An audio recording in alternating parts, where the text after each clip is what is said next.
Hey guys, so this is the Astell Kern UW100MKII truly wireless earbuds.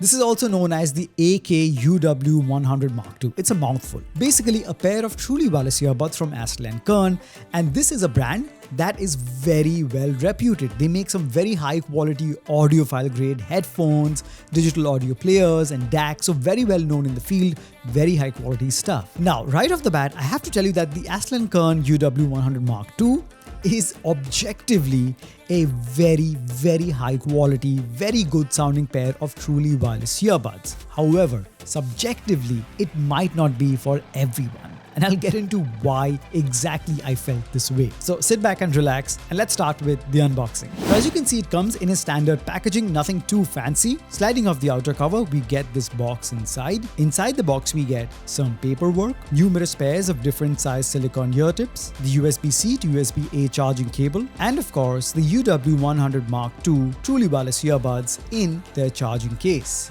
Alright, let's quickly talk about some of the key specifications and features that make the UW100MKII so special. Now, the reason this is going to be catered to a lot of audiophiles out there is for two main reasons. Number one, it packs a full range balanced armature in each of the earbuds. So that is the main component that is going to produce the sound, and it's going to take care of all the three frequencies, the highs, mids and lows. And apart from that, I think the star of the show is the fact that these earbuds actually have an inbuilt DAC chip inside. So if you're an existing viewer, you've seen my other reviews, you know that I keep insisting that all of you invest in a DAC when you're using your wired in-ear monitors to get the best audio quality out of them. And here we have a truly wireless earbud that actually packs a DAC chip built inside, so you have absolutely no worry about the quality of the sound. It's going to be completely taken care of, and I can vouch for that. Now, apart from this, it rocks Bluetooth version 5.2 and it's IPX4 water resistant, so yes, you can use these during your workouts and sweat is not going to be a problem. As for codecs, it supports SBC, AAC and aptX adaptive. Now, according to Astell Kern, as for the battery capacity, it gives you a continuous playback time of 9.5 hours on a full charge, and I'm guessing this is at 50% volume, and coupled with the charging case, you get a total of 29 hours of continuous playback. Now, these also come with two microphones per earbud. Now, the earbuds also have proximity sensors, which is a feature I love. Basically, each time you take these off, it's going to automatically pause the music or video that you're watching, and once you place them back in, it's going to start playing again. Now, while these earbuds don't have active noise cancellation or ANC, they do have passive noise isolation. So passive noise isolation is just that these placed on your ears are kind of like an active barrier from the outside environment, but there is no active noise cancellation going on. It's just blocking the outside noise. But the PNI or passive noise isolation on these are pretty solid because they provide such a snug seal that it blocks out a lot of your ambient noise. So when you're in a safe environment in your room, the PNI works really well. But it also comes with ambient mode, which you all know basically lets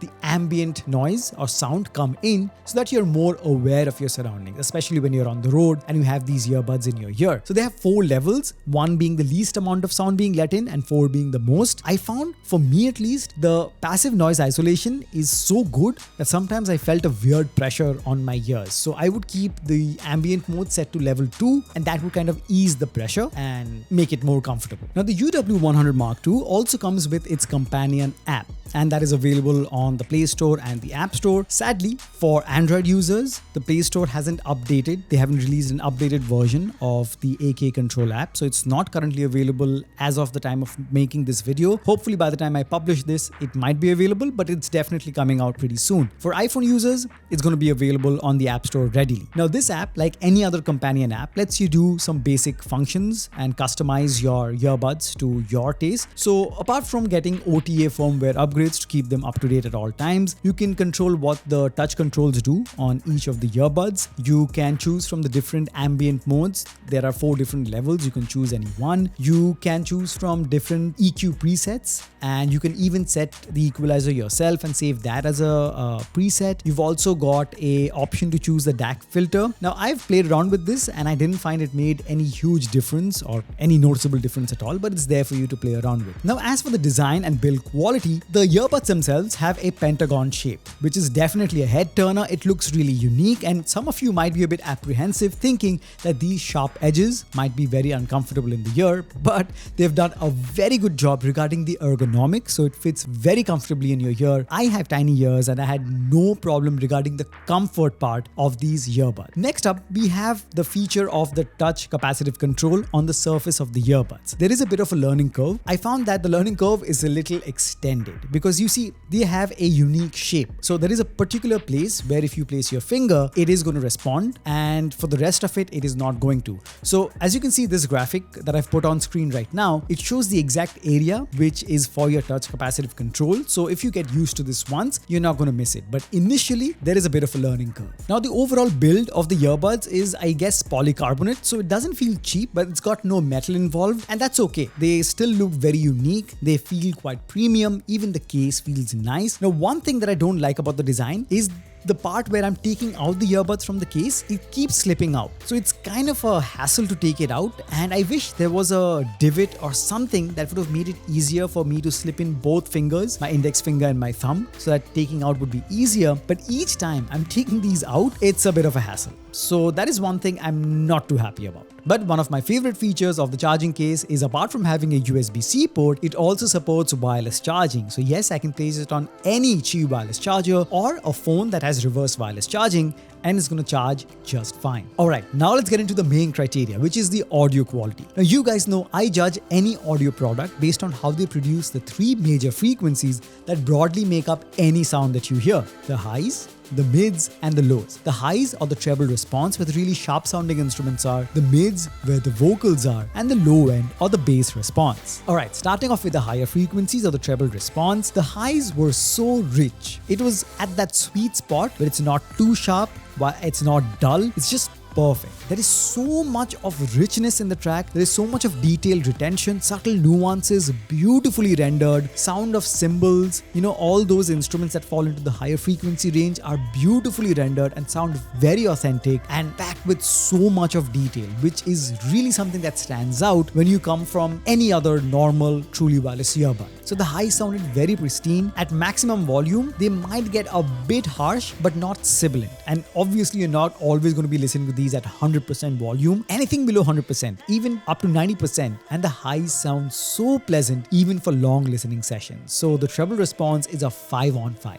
Next up, we have the mid frequencies where the vocals are. Now, vocals are very neutral. They've got a very flat response. Now, what I found was that there is a slight emphasis on the upper mids that make it sound a bit more sharp, give it a bit more clarity, but while they are bright, they're not overdone and they don't sound hollow. What I missed, however, was a bit of that assist from the lower mids that gives a shade of warmth to the vocals, especially male vocals, adds that depth and makes it sound overall more immersive. So that was my only gripe. However, instruments in the mid frequency range, stringed instruments like guitars, etc., they sounded beautiful. Like they were sounding so pristine, very well spaced out from one another, and don't overlap with the vocals at all, even at peak volume. So overall, the mid frequencies of the vocals sound neutral, very clean, very pleasant to listen to. Instruments sound beautiful. My only complaint is that I would have wanted a bit more warmth in the male vocals, and that is all. Apart from that, the vocals or the mid frequencies sound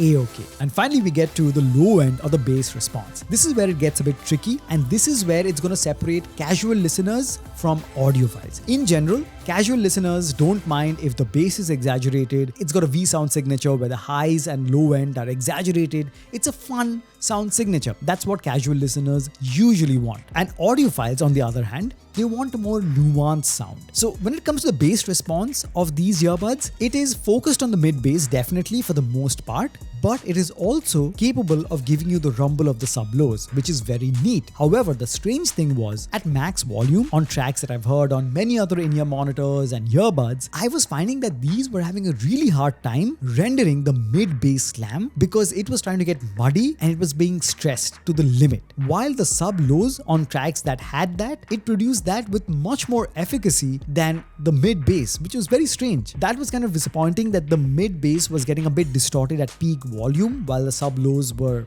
well, produced without any such stress. That's something I noticed. But in general, the bass response is what disappointed me, not because it's got a very balanced bass response, but because the texture isn't as good as the highs and the mids that these produced. So the bass is the weak point. Now for casual listeners, the bass response is going to disappoint you because you're coming from typical truly wireless earbuds that have a very hefty bass response. This is where it's so nuanced, it's so neutral, and it's going to give you just the right amount of bass and nothing more than that. So you are going to miss the bass response on that. Alright guys, just to summarize, the Astell Kern UW100MKII is definitely meant for advanced listeners or audiophiles who know that they want a very neutral sound, because the UW100MKII is going to give you exactly that, a very neutral sound without any emphasis on the highs or the mids or the lows. It's going to be kind of like a flat, very neutral sound signature. If you're wanting something a bit more V sound signature type, then you would obviously go for other truly wireless earbuds that are not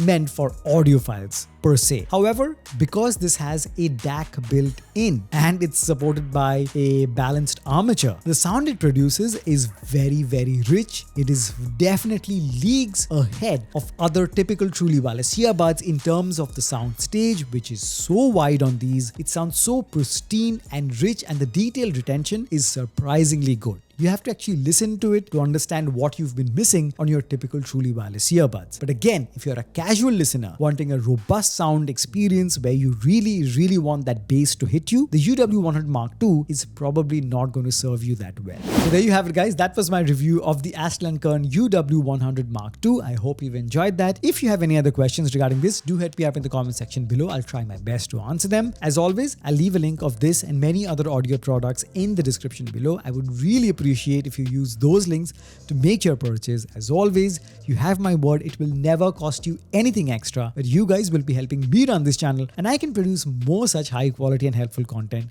just for you guys. Thank you so much for stopping by. Make sure to smash the like button, subscribe if you haven't already, share this video. I'll catch you guys very soon in the next one. Cheers.